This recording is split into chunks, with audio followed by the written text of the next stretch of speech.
su nombre y que probablemente un día como hoy, hace 201 años, se lo llevan camino a Tiltil. Les doy la más cordial bienvenida a otra hora de conversación, esta vez de historia, y esta vez para hablar de un personaje tan enigmático como carismático y también muy entretenido. Vamos a hablar del guerrillero, vamos a hablar de Manuel Rodríguez, a razón de ¿quién asesinó a Manuel Rodríguez?, la nueva obra del periodista, escritor, bestseller, Guillermo Parrex. Don Guillermo, muy bienvenido. Muchas gracias por la invitación, por un millón de gracias.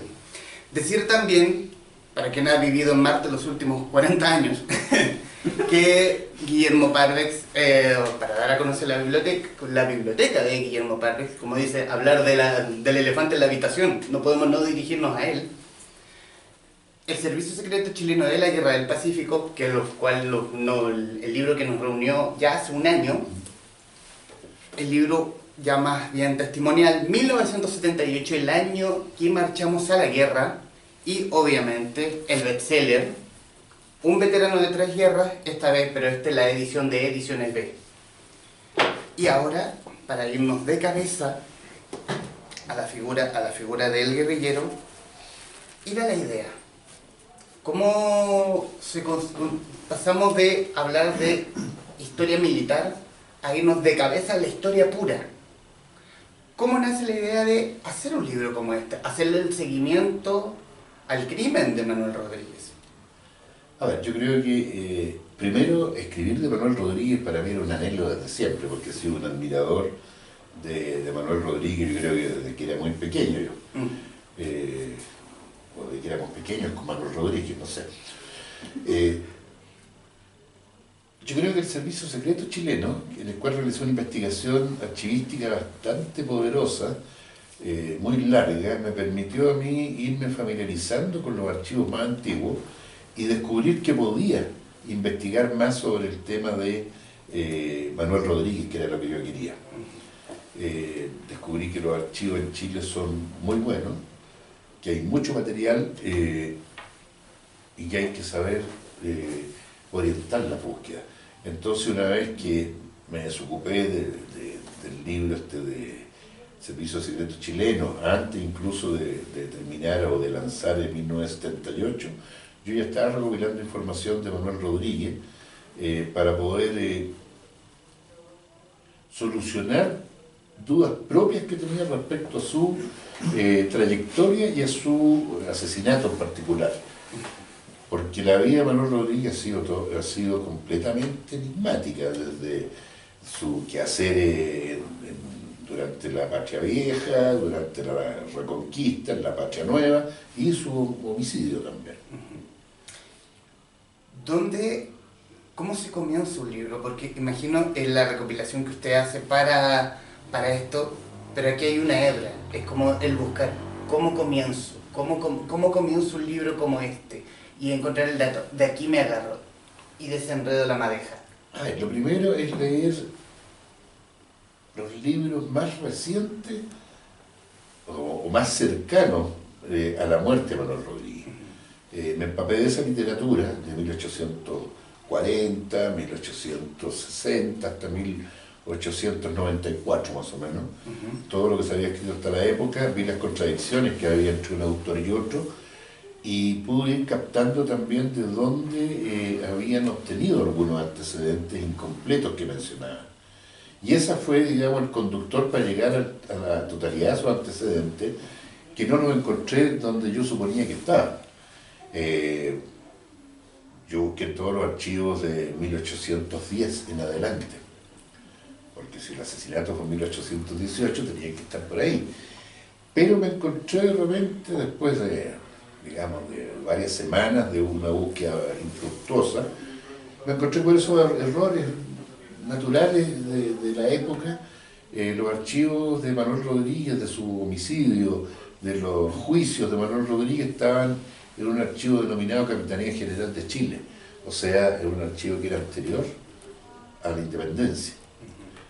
Ahí estaba la carpeta completa, y ahí fue donde me engolosiné horas y horas en el Archivo Nacional, leyendo y después pidiendo que me fotografiaran los archivos para poderlos anexar al libro, cosa que el libro tuviera un valor testimonial de fuente primaria de información, porque yo lo que busco es la fuente primaria, no retomar trabajos de otros escritores, de otros historiadores, sino que irme al origen de la información, que en este caso es el archivo.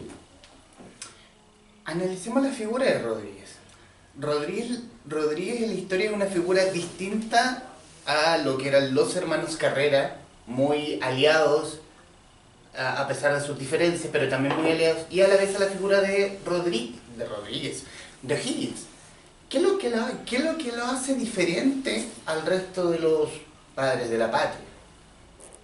Primero yo creo que hay que separar un poco el Manuel Rodríguez que tenemos todos metidos en la cabeza, o que nos inculcaron desde siempre, de un aventurero, de un guerrillero y de un espía. Porque esa es la visión que primero le llega a cualquiera, el montonero, el espía del Ejército Libertador en Chile. Es cierto que él fue todo eso, el gozador también, pero yo creo que lo que diferencia a Rodríguez de todos los demás próceres de la época es su nivel intelectual. Rodríguez era el único que era un profesional universitario. Algunos incluso se atreven a decir que nunca estudió Derecho. Yo encontré el juramento que hizo ante la Real Audiencia para recibir su título de abogado. Hoy día los abogados juran en la Corte Suprema, en ese tiempo juraban ante la Real Audiencia. Él era un abogado, que ningún otro prócer de la patria era profesional. Porque uno podría decir eran militares, no eran militares. El único militar que había era José Miguel Carrera, que había estado en el ejército español, había combatido contra Napoleón, había llegado al grado de sargento mayor, el equivalente a mayor hoy día. O'Higgins no era militar, los hermanos de José Miguel Carrera tampoco lo eran, Rodríguez tampoco lo era, pero era abogado. Entonces, eso es la primera diferencia de Rodríguez, que era un profesional, y además un profesional que hizo muchas cosas, más allá de lo que todos le conocemos, de esta parte de aventuras, de romance. Él fue primero procurador general de Santiago, o sea, era como juez de Santiago en 1810. Posteriormente, él fue diputado en el primer Congreso Nacional de Chile, diputado por Santiago. Que no alcanzó a ejercer siquiera el cargo. No, cuando fue diputado por Talca. Por Talca no alcanzó a ejercer, porque era procurador general, y eso era una incompatibilidad que había. Pero después, para la segunda apertura del Congreso, fue elegido por Santiago. Pero también ejerció un par de semanas, porque José Miguel Carrera lo llamó como ministro de Hacienda. Se fue de ministro de Hacienda José Miguel Carrera. Él redactó la primera reglamento constitucional, que es el primer esbozo de constitución política que tenemos en Chile. Y era una persona además muy jugada por su ideal. Él creía mucho en la república, una república independiente y democrática, y en eso era una persona que no transaba ni siquiera con sus amigos los Carreras. De hecho, cuando él redactó el reglamento constitucional, tuvo muchas discusiones con José Miguel Carrera porque no lo promulgaba. Y como no lo promulgaba, se pelearon y Carrera terminó expulsándolo del gobierno. Pero lo mandó a arrestar. Lo mandó a arrestar, lo expulsó del gobierno y lo mandó con una pena de extrañamiento que no se cumplió, porque Carrera la dejó sin efecto, y a los 4 meses lo llamó de nuevo a colaborar en el gobierno, que llegó como ministro de Guerra. Pero ese era el Manuel Rodríguez, una persona que intransigente con sus ideales. Esa era la diferencia, digamos, más notoria con todos los próceres. Ahora, la afinidad con los hermanos Carrera venía del concepto de república que ellos tenían, que tenía que ser una república independiente, autónoma, no federada con otras repúblicas de América, y no autocrática, sino que democrática, que era la antítesis de lo que pensaban San Martín y O'Higgins. ¿Cómo fue sacar la estatua, sacar el mito? Porque aquí también, la figura de Rodríguez también tiene mucho de mito, sobre todo en la época cuando Marco del Pon era gobernador de Chile. Se habla, y yo lo tengo más bien como como un relato histórico que en rigor nunca pasó. Cuando cuando Marco del Pont bajaba de su carruaje, él era quien le recibió, quien lo ayudó a bajar. Ahora, a mí me lo cuentan como fuera, como que ese hecho nunca pasó. En rigor, ese hecho pasó. Ese hecho ocurrió y muchos otros, o sea, porque Rodríguez era una persona bastante osada para poder cumplir su labor como espía, porque todo eso lo estaba haciendo en el contexto del espionaje. De hecho, Marco del Pont ofreció unas recompensas millonarias para la época por la cabeza de Manuel Rodríguez, que tampoco son mitos. Encontré los bandos de Marco del Pont llamando a entregar a Rodríguez, incluso llamando a su propia gente, a la gente que colaboraba con Rodríguez, a que le perdonaban todos los delitos y le pagaban la recompensa si acaso entregaban a Rodríguez, y nadie lo entregó nunca. De hecho, en el libro figura también un extracto, o sea, voy a leer un extracto, pero es una misiva que le envía Marco del Pont a Joaquín de la Pezuela Sánchez, virrey del Perú, 22 de diciembre de 1816. Cito: Manuel Rodríguez, joven corrompido, natural de esta ciudad, secretario e íntimo confidente de don José Miguel Carrera, con quien fugó al otro lado de los Andes, fue mandado el 24 de diciembre de 1815 con otro de sus iguales para preparar el ánimo de los residentes. Rodríguez no perdió tiempo en el ejercicio de su misión. Formó un complot con varios vecinos de los partidarios del sur. Los bosques de sus haciendas y sus casas mismas le albergaron, facilitándole cuantas proporciones podía apetecer para el logro de sus designios. Solamente un extracto. Y ahí mi pregunta: ¿qué fuerte fue el acercamiento de Rodríguez hacia el pueblo? Porque a pesar de las recompensas que usted menciona, nadie lo vendió. Nunca lo traicionaron. Yo creo que aquí hay esa es otra diferencia abismal con los demás próceres. Los demás próceres eran todos lejanos. Rodríguez era muy cercano al pueblo. Mucha gente le atribuye esto a que Rodríguez era una persona empobrecida, hijo de una familia muy pobre. Rodríguez era hijo de una familia aristocrática.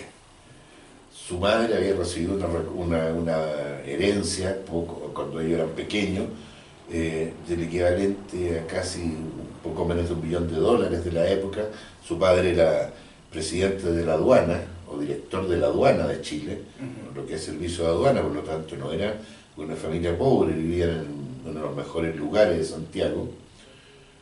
Él era amigo de la gente desde muy niño. Él siempre se arrancaba a jugar al barrio Las Chimbas, al otro lado del Mapocho, a compartir los juegos costumbristas con gente muy humilde, y ahí él fue estableciendo, digamos, una relación muy cercana con gente muy humilde, pero también eso no lo alejaba de la gente poderosa, como él se relacionaba muy bien con todo, tenía esa capacidad de empatizar.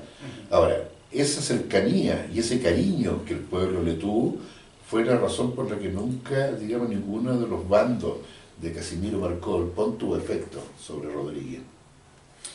Quiero pasar ya a hablar de esta organización, la que operó detrás de la logia Lautaro, que es la Sociedad Secreta de Buenos Aires. Y para quienes nos están viendo, ¿qué es la Sociedad Secreta de Buenos Aires? A ver, ¿cómo la definimos? hasta ahora se hablaba que detrás del crimen de Manuel Rodríguez estaba la logia Lautaro o logia lautarina. Yo, a través de numerosas cartas de la época, me fui formando la convicción de que dentro de la logia Lautaro, o amparado bajo el alero de la logia Lautaro, existió una sociedad mucho más pequeña y más estanca y netamente política, que era la Sociedad Secreta de Buenos Aires, que estaba integrada prácticamente por chilenos y argentinos, a diferencia de las logias Lautaro, donde había gente de otros países, de la Gran Colombia, del Perú, de Uruguay. La Sociedad Secreta de Buenos Aires tenía como objetivo fijar las políticas casi bajo un juramento de hacer este Estado americanista de América, hacer un gran Estado autocrático. Eso era uno de la autocracia era uno de los pilares de la Sociedad Secreta de Buenos Aires, es decir, poco menos que monárquico, que según ellos era la única forma de poder gobernar estos países después del quiebre con la independencia. Esa sociedad secreta, los mayores exponentes fueron, por el lado argentino, habían alrededor de 10, pero los más importantes era José de San Martín, el coronel y después general Rudecindo Alvarado. El brazo operativo y era... Rudecindo Alvarado. El brazo operativo era Bernardo José de Monteagudo, también argentino, un abogado argentino. Si esto fuera una novela, es el villano perfecto. Es un villano perfecto, incluso ellos lo reconocen en la época a través de cartas.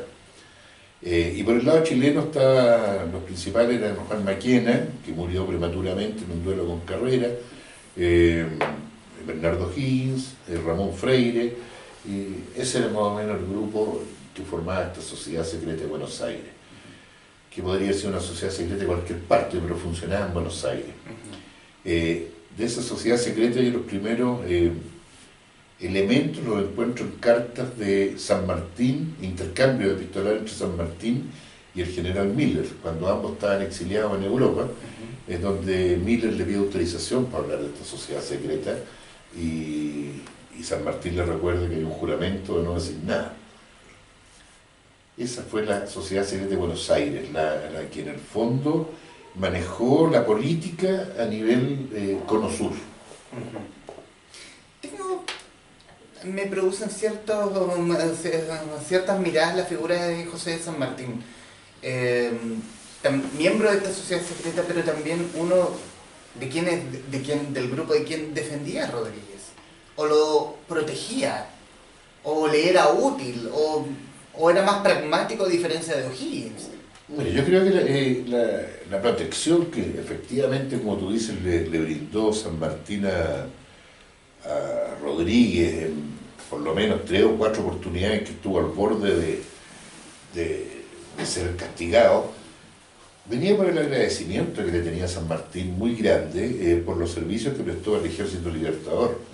Eran los ojos del Ejército Libertador en Chile, y además hay una cosa que militarmente no se lo ha reconocido a Manuel Rodríguez, que él mediante labores de desinformación, de lo que llamaríamos contrainteligencia, logró hacer creer a los españoles que la invasión del Ejército Libertador era por 6 pasos, a través de cartas falsas que dejaban perdidas por el camino, y eso obligó a que los 12.000 hombres que tenía el ejército español los distribuyeran entre Talca y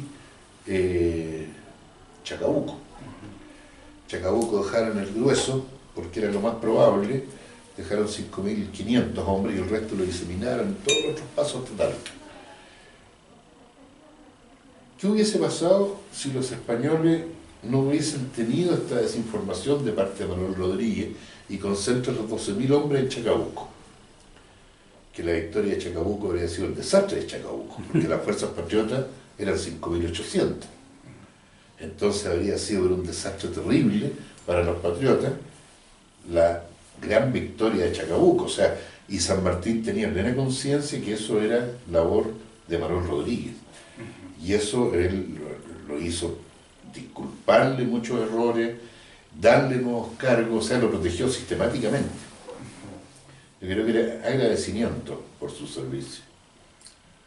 Y de irnos directo al enigma mismo, que es el Caminante. Él es arrestado.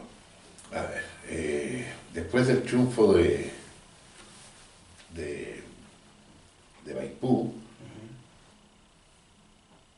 Rodríguez primero fue cuestionado por O'Higgins por decir que no había combatido en Maipú, que se había negado a combatir. Con los húsares. Con los húsares. Bueno, la verdad es que O'Higgins dio la orden de que ningún carrerino combatiera en Maipú. Y esa está la carta, donde le manda la carta a San Martín, que San Martín fue el que tomó a cargo los ejércitos, porque O'Higgins estaba convaleciente. Así todo, Rodríguez se presentó en el campo de batalla de Maipú. No tuvo una participación protagónica, porque San Martín lo mantuvo en retaguardia, pero cuando una columna española, el coronel Calvo, trató de vadear el río Maipo para huir hacia el sur, el regimiento Úser atacó a esa columna y la diezmó. y capturó más de 400 españoles.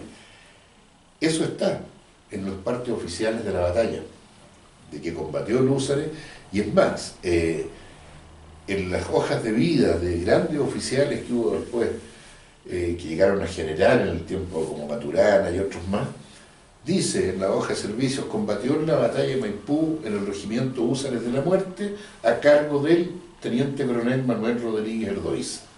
O sea, el hecho de que no haya combatido en Maipú fue un pretexto para disolverle el escuadrón. Ahora, ¿por qué le disolvieron el escuadrón? Porque Monteagudo ya había condenado a muerte a Juan José y a Luis Carrera en Mendoza, y los iban a fusilar, pese a la oposición del tribunal, que los consideró inocentes. Por lo tanto, cuando esa noticia se subiera en Santiago, lo más probable es que Rodríguez iba con su regimiento de Húsares e iba a tomar represalias contra O'Higgins. Entonces, esa fue la razón de toda esta intriga para poder disolverle el escuadrón.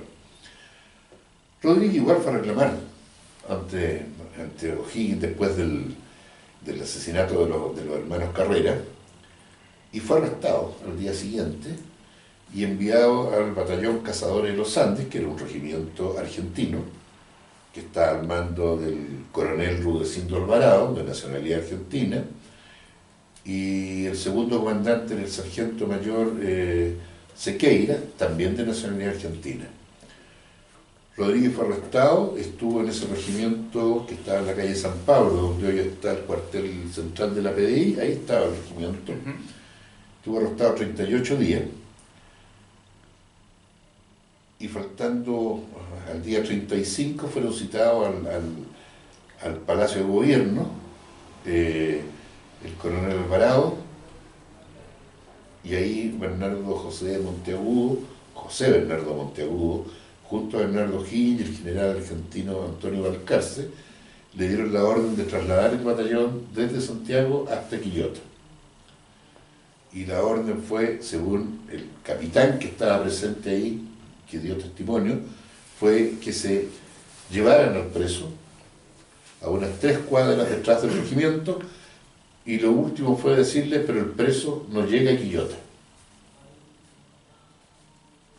En ningún momento se dijo fusílenlo, mátenlo, pero el preso no debe llegar a Quillota. O sea, en otras palabras, desháganse por el camino. ¿Es como se entendió? Perfecto. Ahí le dieron la orden a un oficial español, Antonio Navarro, que no era un oficial, un antiguo oficial de los ejércitos hispánicos aquí en América. Él era un oficial español que luchó contra Napoleón, se quedó sin empleo en España y llegó buscando suerte a América y se enroló en el ejército libertador. A él le encargó el coronel Alvarado, junto con O'Higgins y junto con Balcarce, que se hiciera cargo de la muerte de Rodríguez. Él fue uno de los custodios que se alternó en la vigilancia de Rodríguez los 38 días que estuvo preso, pero estableció amistad con Rodríguez. Él lo dejaba salir. La verdad es que yo pude comprobar que una vez lo sacó de la cárcel para ir a conocer al hijo. Salieron los dos, fueron a conocer al hijo de Manuel Rodríguez, al centro de Santiago, y volvieron de madrugada al cuartel. Entonces empezó a dudar mucho el coronel Alvarado de que si iba a ser capaz Antonio Navarro de asesinar a su ahora amigo Rodríguez. Entonces le encargó esto a un teniente mendocino, teniente Mauri, que dijo que por ningún motivo se negó, y en vista de ello, según todos los testimonios que encontré en el primer sumario, quienes sacaron a Rodríguez del campamento y lo mataron fueron el coronel Rudecindo Alvarado, junto con el segundo comandante del regimiento y 3 cabos, todos identificados. El personal de oficiales que testificó esto en el primer sumario fue combinado a cambiar su declaración, partiendo por Navarro, y Navarro no lo quiso hacer, fue enviado en comunicado a Santiago, estuvo incomunicado 2 meses, no quiso culparse él, y siguió insistiendo en que la culpabilidad era de Navarro y insistiendo en que había sido ordenado por el director supremo.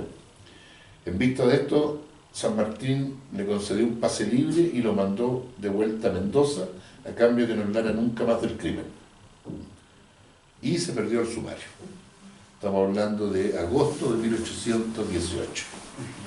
Este señor Navarro, pensando que había pasado todo, O'Higgins había abdicado, volvió el año 23, 1823 a Chile, y unos partidarios Rodríguez lo reconocen. Y en la memoria colectiva había quedado que Navarro lo había matado. Lo detuvieron y además de detenerlo lo entregaron a la justicia y se inició un juicio. Ese juicio se inició el año 1823, duró 6 meses y concluyó de que Navarro era inocente.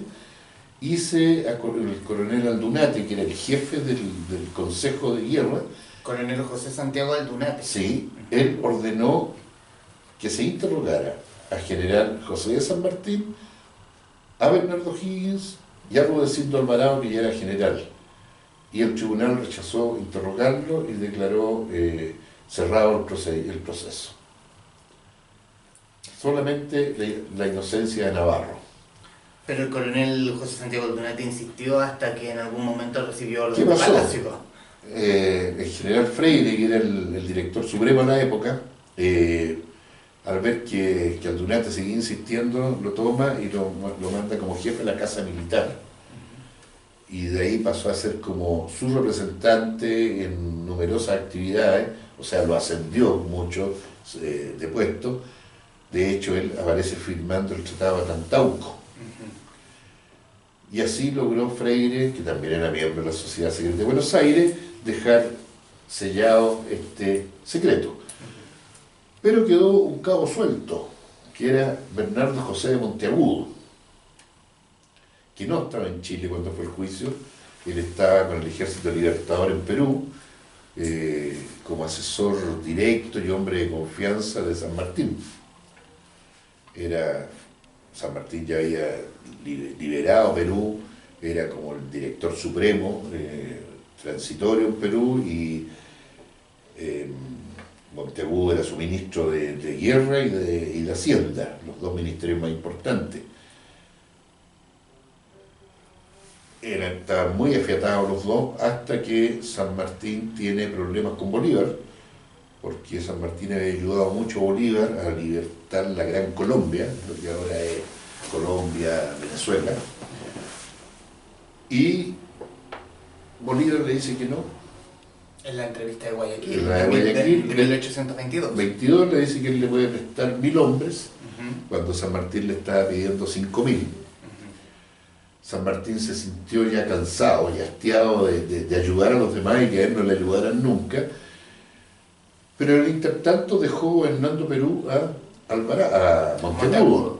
Monteagudo apretó mucho la mano porque era una persona bastante abusiva y se produjo una revuelta y cayó el gobierno.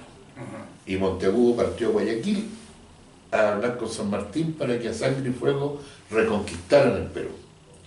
San Martín ya venía muy alicaído de esta cita de Guayaquil. Le entregó a Bolívar, le dijo: ahí está Perú, termine de liberarlo usted. Ahí tiene la gloria. ¿Ah? Ahí tiene la gloria. Ahí tiene la gloria. Y peleó muy fuerte con Monteagudo porque lo culpó a él directamente de haber perdido el gobierno en Perú por sus ambiciones y atrocidades. ¿Qué es lo que hizo Monteagudo? Dejó a San Martín y se fue con Bolívar, Sin se ningún convirtió empacho en el hombre de confianza de Bolívar. Bolívar llegó a Lima en calidad de director supremo y Monteagudo fue hombre de confianza, ministro de Hacienda. Aquí la sociedad secreta se encontró con un gran problema.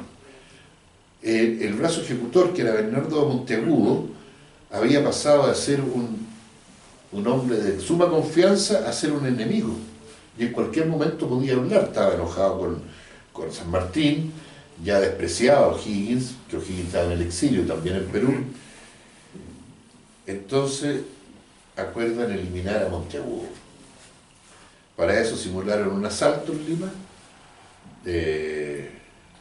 Monteagudo iba caminando por una calle limeña y le enterraron un cuchillo en pleno corazón detuvieron a las dos personas que lo habían asesinado, dijeron que era para robarle, pero resulta que no le habían robado nada y andaba con muchas cosas de valor. Siguieron la investigación y estas personas dijeron que solamente hablaban ante Simón Bolívar, los dos presos. Los presos hablaron, nunca se dijo más de quién lo había mandado, pero a Simón Bolívar le dijeron, y al poco tiempo la persona que les había pagado para que mataran a Monteagudo muere envenenado. Y ahí se acaba esta sociedad secreta de Buenos Aires. Y ahí fueron cayendo como en el... De un castillo naipes. Como de castillo naipes. Claro. Esa es la historia de la sociedad secreta que va terminando, después quedan algunos exiliados en Europa, en Estados Unidos, pero fueron muriendo ya. Ya por la edad. Y el que murió último y con mayores glorias fue justamente quien mató a Manuel Rodríguez, que fue Rudecindo Alvarado, que murió de 80 y tantos años, como gran mariscal del Perú, gran mariscal de la Argentina. Esa es más o menos la historia de esta sociedad secreta y del fin de cada uno de sus integrantes. Pero la historia de Manuel Rodríguez no termina hasta la gran pregunta de los restos. Esa es otra historia. Esa es otra muy buena historia porque se supone que o están en Tiltil o están en el mausoleo en el cementerio general. En el cementerio general, sí. Pero resulta que, según los análisis, el cuerpo no es el de Manuel Rodríguez el que se encuentra ahí. Bueno, yo estoy seguro que Manuel Rodríguez sigue enterrado debajo del altar en la parroquia de Tiltil, o por lo menos gran parte de los pocos restos que puedan subsistir hasta ahora. ¿Yo en qué me baso? Me basé primero, bueno, en toda la información posterior al crimen de quienes enterraron a Manuel Rodríguez, cómo lo enterraron y dónde. Me basé en testimonios de personas, de Bernardo Luco, que era un amigo de él que fue a verlo a Tiltil antes que lo sepultaran, de la persona que lo encontró, que era el campesino Cerey, de quien lo enterró, que era el juez de Tiltil y administrador de la iglesia, José Tomás Valle, y del capitán, se me fue el nombre, del regimiento de cazadores Los Andes. Todos ellos coinciden en que Manuel Rodríguez fue dejado absolutamente desnudo. Eso lo dicen todos. Incluso en el regimiento en Quillota hicieron un inventario de todas sus prendas. Y eran las prendas que llevaba en el momento de ser asesinado, porque queda clarito en el inventario, chaqueta rota en tal parte, con sangre, camisa ensangrentada, lo dejaron desnudo. Eso está comprobado por 5 testimonios distintos. Existen 3 testimonios que lo enterraron debajo del presbiterio. Lo enterraron en 1818 y en 1830 muere José Tomás Valle, que el que dirigió el entierro, también lo entierran debajo del presbiterio por haber sido administrador de la parroquia tantos años. Y estaba enterrado un cura que había sido el primer párroco de Tiltil. El cura y José Tomás Valle estaban en ataúdes. José Manuel Rodríguez estaba envuelto en un capacho de cuero. El año 1854 ese presbiterio se empezó a hundir y contrataron a un trabajador para que arreglara eso sin saber que ahí estaba enterrado Rodríguez. Y ese trabajador relata en su informe que al excavar rompió un ataúd que estaba en muy malas condiciones y que se juntaron con otros huesitos que estaban al lado de ese. Y él los juntó todos los huesos y como que los demarcó con las tablas del ataúd. Dice que había un segundo ataúd que estaba intacto y había un cura dentro. O sea, el ataúd que se rompió era el de José Tomás Valle, que José Tomás Valle murió de 50 años, Manuel Rodríguez murió de 33. En 1894 se formó un comité para exhumar a Manuel Rodríguez y traerlo al mausoleo, hacerle un mausoleo en Santiago. El presidente Montt aceptó eso, se trajo a Manuel Rodríguez, se hizo la exhumación de los restos y una comisión donde estaba el doctor José Miguel Aguirre, Diego Barros Arana y una serie de otros, identificaron los restos de Rodríguez por 2 cosas. Uno porque tenía una deformación ósea en las caderas que era típica de los jinetes. Si hubieran visto el cadáver del cura también debe haber tenido esas deformaciones óseas, porque en ese tiempo que él no era jinete. O sea, es lo mismo que hoy día le atribuyéramos a alguien que tiene una deformación en las manos porque maneja un auto. Y segundo, un perito sastre dice que encontró una trencilla que era inequívocamente del regimiento Húsares de la Muerte, que se disolvió al tomarla, o sea, no quedó como prueba. Esos restos los tomaron y se los trajeron a Santiago, le hicieron un entierro muy bonito, pero resulta que Manuel Rodríguez, según todos los testimonios, estaba absolutamente desnudo, por lo tanto, malamente podría tener una trencilla en el uniforme. Las deformaciones óseas por andar a caballo las tenían el 80% de los mayores de 25 años de edad, porque eso se formaba a los 3 o 4 años de andar a caballo, permanentemente. Hasta ahí queda la duda, pero resulta que en 1984 un antropólogo de la Universidad de Chile consiguió una autorización para analizar el cráneo que está en el mausoleo de Manuel Rodríguez y le hizo un examen a través de las fosas que se van formando en el cerebro a medida de la edad, de cómo se van cerrando los huesos. Y él determinó que por las junturas del cráneo corresponde a una persona de más de 50 años de edad. O sea, en ningún caso era Manuel Rodríguez. En ningún caso era que tenía 33. ¿Y quién tenía más de 50? José Tomás Valle. Por eso yo digo que los restos que están en el cementerio general son los del enterrador de Manuel Rodríguez, pero no de Manuel Rodríguez. Pero también, perdón, también se habla en la historia y se cita la tumba de Francisca de Paula Segura y Ruiz en Pumanque, donde en la tumba ella figura con un cuerpo donde no ha podido ser identificado si es que es tal Manuel Rodríguez. Mire, yo he conversado eso, a mí me llamó justamente uno de los tataranietos de Manuel Rodríguez para decirme que eso no es efectivo, que el cuerpo de doña Francisca de Paula y Segura y Ruiz. Ruiz, el nombre es hermoso. Claro, estaba solo, porque cuando fue el terremoto del año 2010 se vino abajo la parroquia de Pumanque y lo sacaron los restos y lo enterraron en el cementerio parroquial y no había ningún otro cadáver ahí.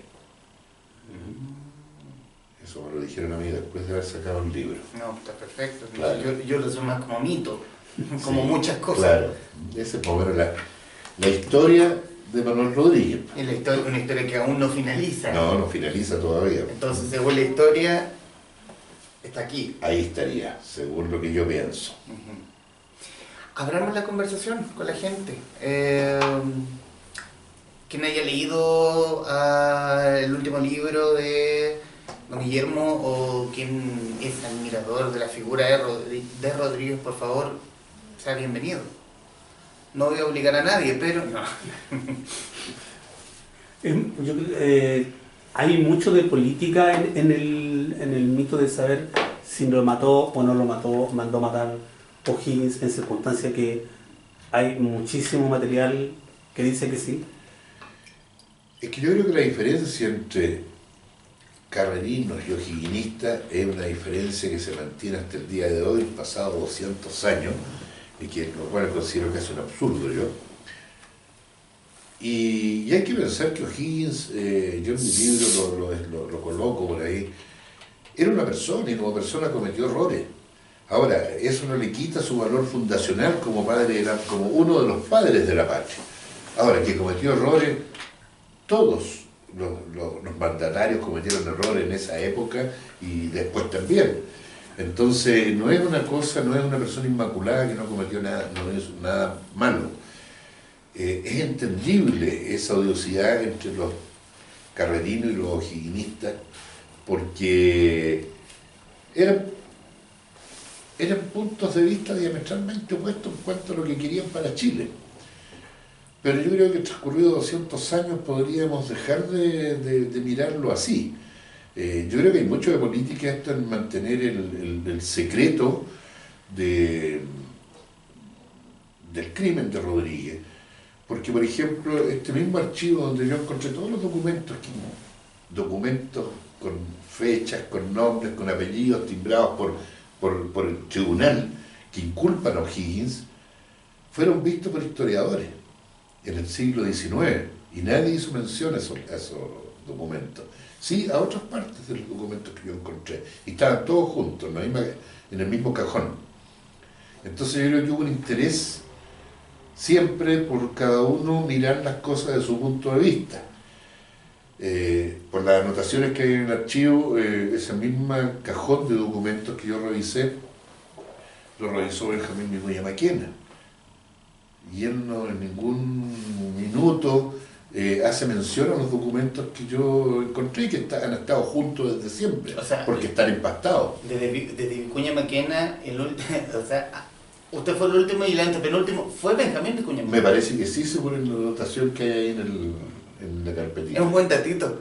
Sí, estuvieron un poco desocupados ¿Pero son públicos esos archivos? Claro, esos archivos son los mismos que trabajé yo. Eso han trabajado varios historiadores de verdad. Benjamín Vicuña Maquena, Diego Barros Arana, y ellos mencionan parte de los archivos, y no todo. Por ejemplo, ninguno en sus libros menciona la carta de interrogatorio que se le mandó a O'Higgins, a Valparaíso, ni las respuestas que dio O'Higgins. Y están todas... evasiva. Claro, evasiva, total, pero... Que no me acuerdo. Me parece que, pero parece que no. Si no me acuerdo, no pasó. Claro. Esa es la canción. Entonces yo creo que existe ese sesgo histórico en todo lo que se ha escrito. Yo no digo que lo que yo esté escribiendo sea verdad, o sea lo último. A lo mejor queda mucho todavía por descubrir, y esa es la gracia de la historia. Pero sí que ha habido un sesgo más o menos en todo lo que se ha interpretado hasta ahora, para poder mantener, digamos, en una penumbra el crimen de Rodríguez y hacerlo aparecer como un mujeriego, aventurero, y nada más que eso. Quiero citar también algo que dijo para Radio ADN. Hay mucha canción, mucho mito, mucho arraigo popular, pero poco conocimiento de lo que fue realmente Manuel Rodríguez. Soy un admirador de él y consideraba que estaba siempre siendo sometido a un segundo plano por los historiadores. ¿Tiene que ver eso? ¿Tiene que ver la política? Cuando la barra brava de redes sociales te dice como no, tiene que ser imparcial. La historia siempre es parcial, siempre lo escriben los ganadores o de un lado o de otro. O de otro, la historia no es imparcial. Ahora, yo traté de ser lo más objetivo posible, pero me reconozco admirador de Rodríguez, pero traté de guiarme por la documentación. Un rodriguista. Sí, vámonos a los bandos. Claro, pero yo trato de ser fiel a lo que investigo. Y eso lo dije yo porque, por lo mismo que conversábamos en un comienzo, tenemos la impresión de un Manuel Rodríguez que andaba en la chingana, bailando con las mujeres, que tenía muchas amantes, que era un guerrillero y que era un espía. Yo digo, fue mucho más que eso, fue uno de los padres de la patria.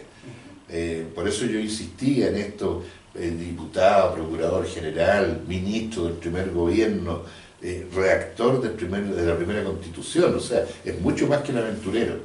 Y yo creo que merece un sitial más destacado desde el punto de vista de su intelectualidad que desde su actividad como guerrillero o como espía. ¿Alguien más quisiera agregar algo?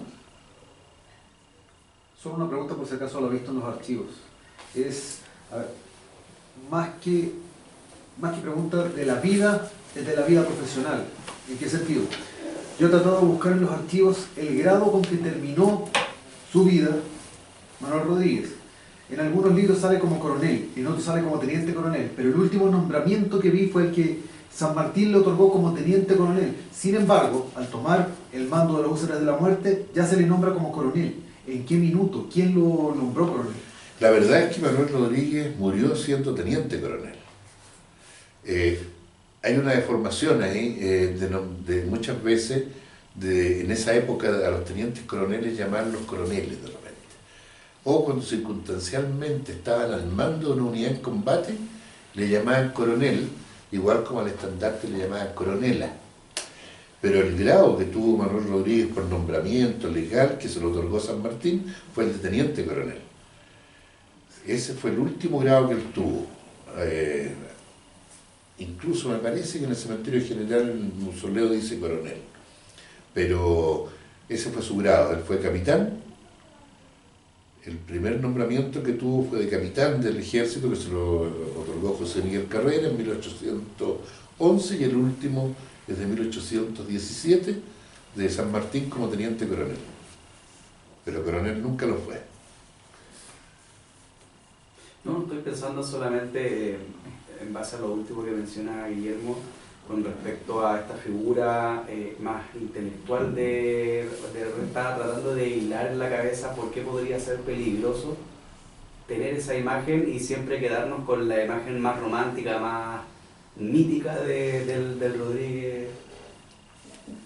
No, yo creo que no es peligroso para nosotros, eso era peligroso en la época. Y sigue siendo peligroso para gente que considera que mezclar a O'Higgins en esto es una deslealtad o una falta de patriotismo. Yo encuentro que no tiene nada que ver con lealtad ni con patriotismo. Las cosas son como son nomás. En esos tiempos, asesinar a una persona era algo bastante común. No existía la ética al nivel que existe ahora, ni conciencia de los derechos humanos, y eso lo vemos en todas las cortes europeas, ¿no es cierto? Pero reconocer eso yo creo que sería, no achicaría la imagen de O'Higgins en nada, se lo haría más hombre, más ser humano nomás. Pero yo creo que eso es de gente muy obstinada, que no quiere, digamos, hacer esos reconocimientos pensando que eso va a causar un daño a la patria. No tiene nada que ver una cosa con la otra. Tan patriotas eran O'Higgins, como San Martín, como los Carreras y como Manuel Rodríguez.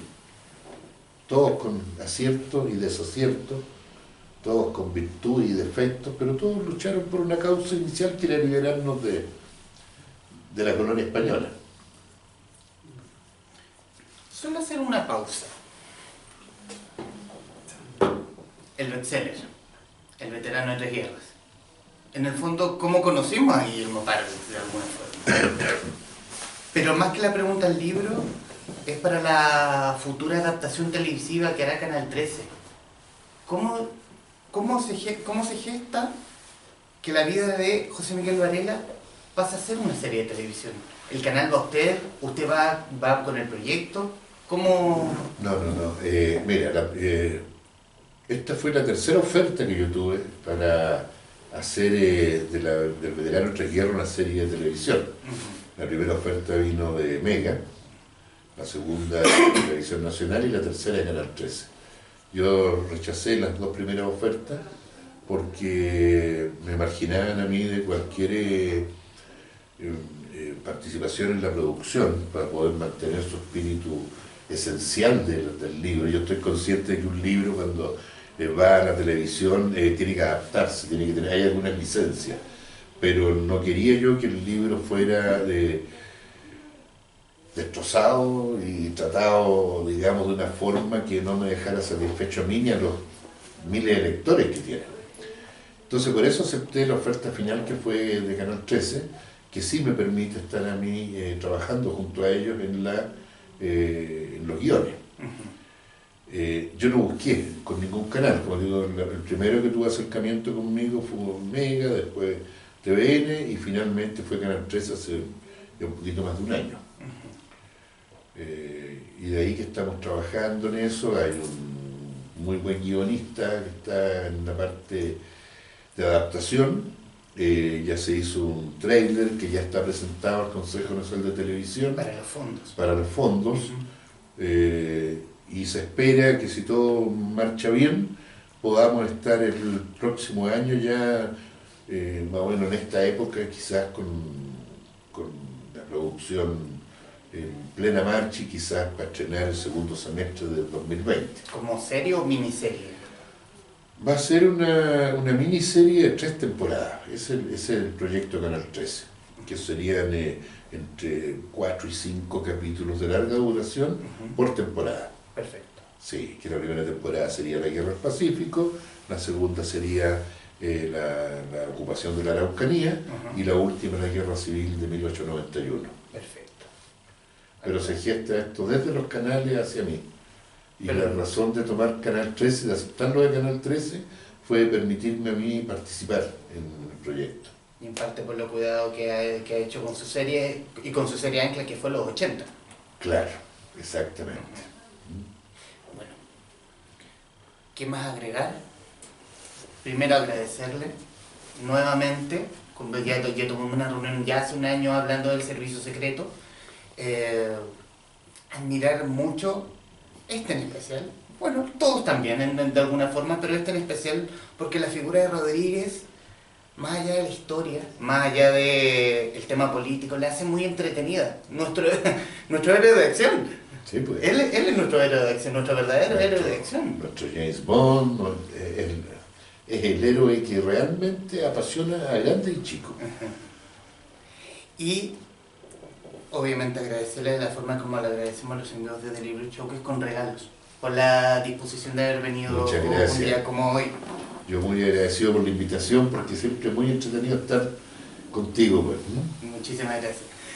Del afamado Gay Talis, El Motel del Voyeur, editado por Alfaguara, también una crónica, no histórica, pero una historia un poquito más... Más subidita de tono, pero muy entretenida. Solo un poquito. Para Muy la bien, tarde de muchas invierno. gracias. Para una tarde de domingo. De domingo. Perfecto, muchas gracias. Y además, una taza que quedita que estuvo en los envíos de The Library Show. Mira, qué bonito, ¿eh? 1.000.000 de gracias, mira. Y hablemos Muy bien. del futuro. ¿Qué hay en carpeta? ¿Hay algo en carpeta? Más que en carpeta. Estamos embalados en una nueva producción para el próximo año. Ya terminé toda la investigación, estoy en la etapa de redacción, que es de otra persona que yo he admirado mucho siempre, pero tomado de una óptica distinta, que es la Guerra Civil de 1891, específicamente de quién realmente derrotó a José Manuel Balmaceda. Oh, ya. Sí, por ahí voy. Perfecto. Que no son los políticos precisamente, ni son los marinos. Agustín Edwards. ¿Sabía? Ese era político, Ah, tiene toda la razón. era diputado, Tiene toda la razón. más allá de nuestra frontera. Y decir, bueno, ahora sí, para finalizar, agradecer a los presentes, a quienes nos están viendo y nos verán a través de redes sociales, leer, se ve muy fea la bolsa, leer solamente un extracto de lo que escribí para el Instagram de Library Show CL, que no pueden ubicar, un documento cuidado y con muchos datos sabrosos. Parvex es el detective detrás de la huella de los verdaderos culpables de esta afrenta y de dónde se encuentran los restos del guerrillero. Un libro que hace la necesaria justicia a la figura que reza que aún tenemos patria, ciudadanos. Es mía. Muy bien. ¿Quién asesinó a Manuel Rodríguez? De Guillermo Parvex, de Ediciones B, libro que lo pueden encontrar, ¿cierto? Por supuesto. Libro que lo pueden encontrar en espacioforestal.cl o viniendo a la Casa Club de Queleo Forestal en Merced 76, Comunidad de Santiago. Don Guillermo Parvex, muchísimas gracias. Muchas gracias a ti. A los Muy amable. presentes, gracias. Nos vemos en otra hora.